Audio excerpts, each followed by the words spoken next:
Halo semuanya, perkenalkan nama saya Juan Karol, NIM 333218056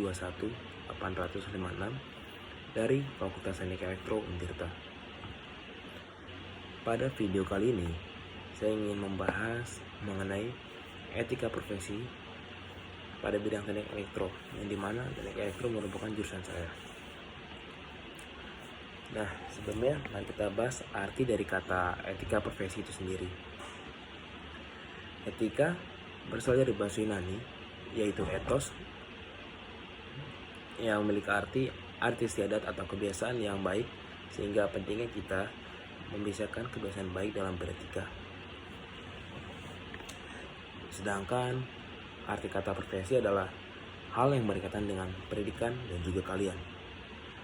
Secara umum, pengertian dari kata etika profesi adalah sikap etis yang dimiliki oleh seseorang profesional sebagian yang tidak terpisahkan dari sikap hidup dalam menjalankan tugasnya dan penerapan standar etika umum pada bidang khusus atau profesi dalam kehidupan manusia.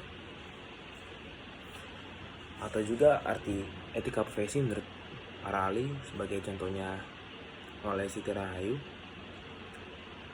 Beliau mengatakan kode etik merupakan suatu profesi tertentu, dan oleh karena itu harus dipahami dengan baik, bukan sebagai etika yang mutlak atau absolut.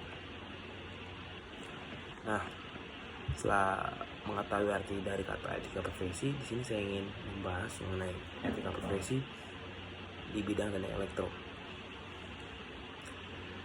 Nah, yang kita tahu bahwa organisasi profesi dengan perangkat berupa kode etik profesi dalam hal ini jelas akan diperlukan untuk menjaga martabat serta kehormatan profesi, dan di sisi lain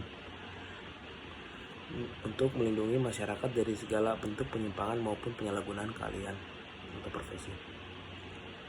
Pada bidang teknik elektro juga terdapat IEEE atau itu singkatan dari Institute of Electrical and Electronic Engineer, yang dimana IEEE merupakan suatu asosiasi profesional untuk peningkatan teknologi, khususnya dalam bidang listrik dan elektronika yang terbesar di dunia.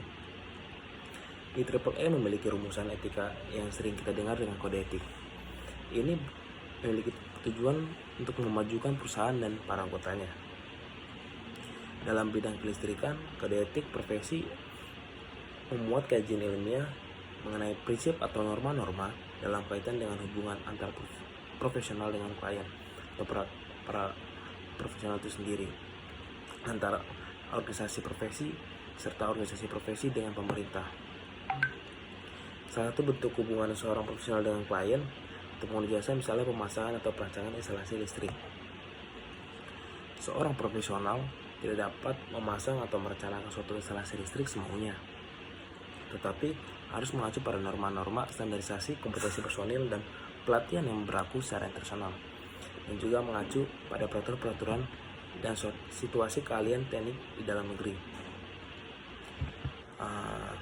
Selama ini banyak sekali berbagai macam penyimpangan atau pelanggaran yang dilakukan oleh tenaga profesional listrikan, sehingga bisa dapat merugikan orang lain atau tidak melakukan etika, tidak memiliki kode etik ya. Seperti pemasangan instalasi listrik yang tidak memenuhi standar, bahkan pekerjaan-pekerjaan lainnya dalam bidang kelistrikan. Dari penyimpangan atau pelanggaran tersebut, sebagian besar masyarakat akan merasa tidak puas akan hasil kerja dari tenaga profesional kelistrikan tersebut.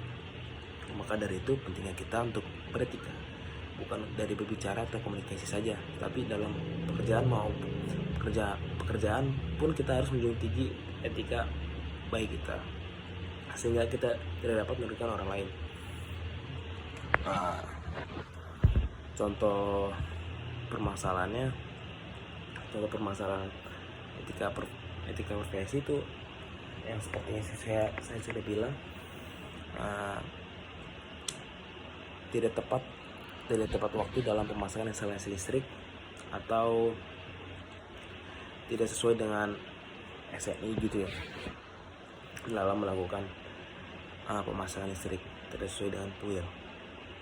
Nah, untuk cara mengatasi hal etika penyalahgunaan masalah etika profesi tersebut, yaitu dengan kita harus melatih soft skill kita dalam pemasangan instalasi listrik supaya kita sesuai dengan standarisasi yang ada. Ya, lalu bisa saja dengan pelajari materi-materi dengan baik supaya kita saat pemasangan instalasi akan berjalan dengan lancar.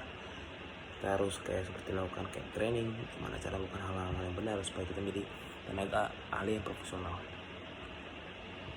Dan saat melakukannya juga tidak memiliki hasil yang buruk gitu ya, akan membuat klien puas dengan hasil kerja kita.